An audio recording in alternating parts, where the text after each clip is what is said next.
Now it's recording. Okay, here we go. I tried to fiddle with the light because I don't know if that's too much or if this is too much.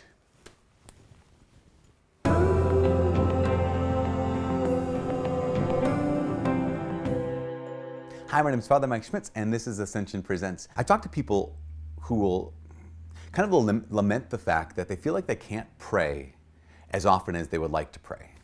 And that makes complete sense. I mean, because what do we hear? We hear that it's essential to pray. You know, when Jesus says in the Gospels, he says, when you pray, go to your room and pray. And so he doesn't say, hey, if you get around to praying, he's like, no, you're going to do it. So when you do it like this.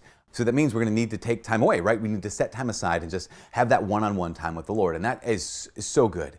And even to say, like, whether that's 10 minutes or some people make an hour every day, that's fantastic. But it's important to recognize that even if you pray an hour a day, even if you're Mother Teresa of Calcutta, Saint Mother Teresa of Calcutta, and you pray like 3 or 4 hours a day, there are still 20 or 21 hours left in the day that you're not praying. So is that like, well, I gave you my time now over here, Jesus, whether that was 10 minutes or 4 hours, but now the rest of the time is mine. Like, isn't there a way to do what Scripture says, which is to pray without ceasing? Isn't there a way to bring God into the rest of your day? In fact, there is.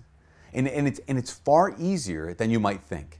Here's a 3-step process. It's a 3-step thing that St. Francis de Sales introduced to people who are normal working people. They took time aside every day where they could try to dedicate that one-on-one time with the Lord. That's where you get to have intimate conversation with God, right? Obviously. But the people who wanted to be with God always. They wanted to be able to do what Scripture says. They pray always. And so St. Francis de Sales said this, very, very simple. It's a 3-step process, and it goes like this. You ask, you offer, and you accept. The first step is you ask. You ask God to be present to you. Now, obviously, God is everywhere, right? He's omnipresent. And not only is he omnipresent, he's attentive to you. That at all times, we believe this, that God is completely present to you. He's attentive to you. So when we say ask God to be present to you, what we're really doing is we're being attentive back to him. Number 2, offer. So whatever we're doing at that moment, we offer that moment to God. Whether that is a great moment of a highlight or a really difficult moment of pain and sorrow. It could be something like, I have some friends who, before they go on a workout, they always do this, ask, offer, and accept. God, be attentive to me, and let me be attentive to you on this run. I offer you the joy of this run. I also offer you the suffering of this run, because it's going to be kind of painful. And they offer that time to God. And the third thing is accept. And I say this, I say, God, be attentive to me, I'm attentive to you. God, I offer you this moment as a sacrifice. And thirdly, I resolve to accept whatever comes out of this moment. I resolve to accept whatever comes out of this time with you.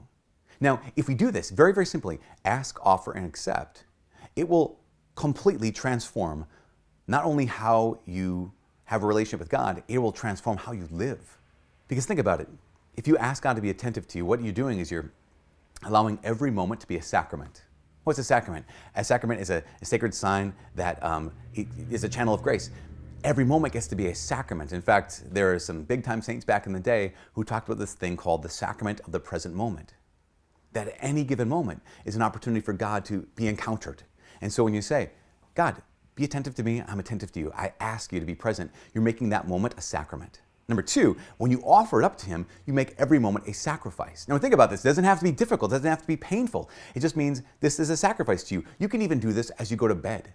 God, be attentive to me, and I'm attentive to you as I drift off to sleep. And I offer you this night's sleep as a sacrifice. I offer this as a gift to you. I did this once where, again, it doesn't have to be so tough that it just grinds you down. So many people, they find themselves, they don't get it right? We think we have to only offer up to God the perfect stuff or like the really, really hard stuff, as opposed to, no, God, how about awesome stuff? Last summer, I did this. I remember it was unique because I shared it with some people, but I grilled a steak and I had a beer. And as I was grilling the steak and drinking the beer, I was like, God, be attentive to me. I'm attentive to you. And I offer this moment to you. I offer this time to you. It's just sipping this beer on this great, beautiful summer day, grilling this steak as a gift to you. And I resolve to accept whatever comes out of this moment.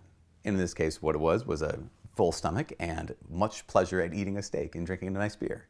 So if we do this, ask, offer, and accept, asking makes every moment a sacrament. Offering makes every moment a sacrifice, and accepting makes every moment a moment of surrender. And that's the key to the spiritual life. Imagine, what would your life look like if every moment you just like, okay, God, be present, attentive to me. As I'm with these friends, as I'm watching this movie, as I'm reading this book, as I'm going to sleep, as I'm walking to the bus. That means every moment in your life, in my life, can be a sacrament, a sacrifice, and an opportunity to surrender our hearts to our loving Father. From all of us here at Ascension Presents, my name is Father Mike. God bless.